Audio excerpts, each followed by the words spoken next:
Have you ever used a Zestimate to determine the value of a home? Well, it's awfully tempting to use those automated home estimating services because they're quick and easy, but they may be as much as 10% off in accuracy and sometimes more. I'm Mary Burruss with Liz Moore & Associates to talk to you about the pros and cons of using Zillow Zestimate.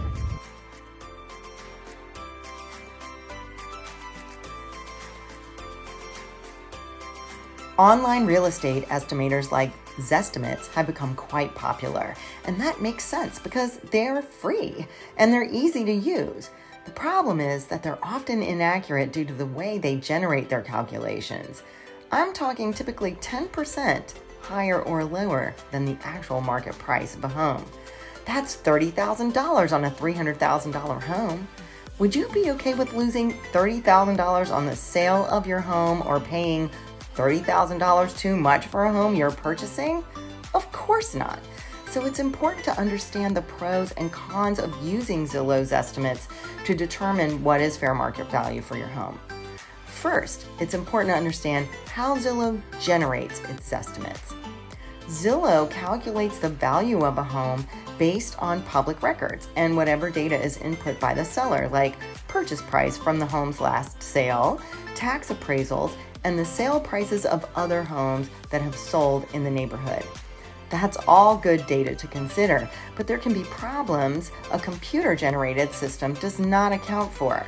Like, what if the last time the home sold was many years ago in a very different market? Or what if very few homes in the neighborhood have sold in the last couple of years? Or what if the county the home is located in has restricted access to such data? The data used by Zillow might be very skewed.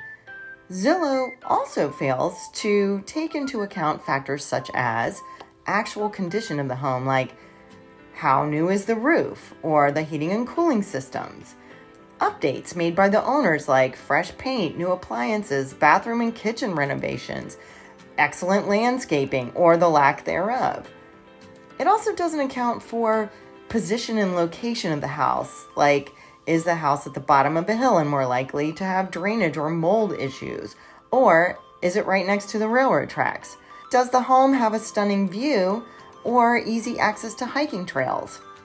You can see that Zestimating homes in established neighborhoods with low turnover can be an issue. On the flip side though, Zestimates in new housing developments where homes are relatively the same is much more accurate. If you have a home that is more than a couple of years old, or you're interested in buying an established home, Zestimates can be a great place to start. Then it's a really good idea to reach out to a realtor who can help you get a more accurate idea of the real value. A good realtor will dig into the nuances of a home in addition to public records, considering many other factors that a computer-driven data mining process cannot, to determine what is a fair price. That way, as a seller, you're finding out what your house is really worth, and as a buyer, you're paying the right price. Thanks so much for watching, and if you have any questions about the value of your home or how I determine value of homes for my clients, you can reach out to me at maryburruss@lizmore.com. That's maryburruss@lizmore.com. I look forward to serving you. If you or someone you know is looking to buy or sell a home in Richmond, Virginia, I would love to help you find your home.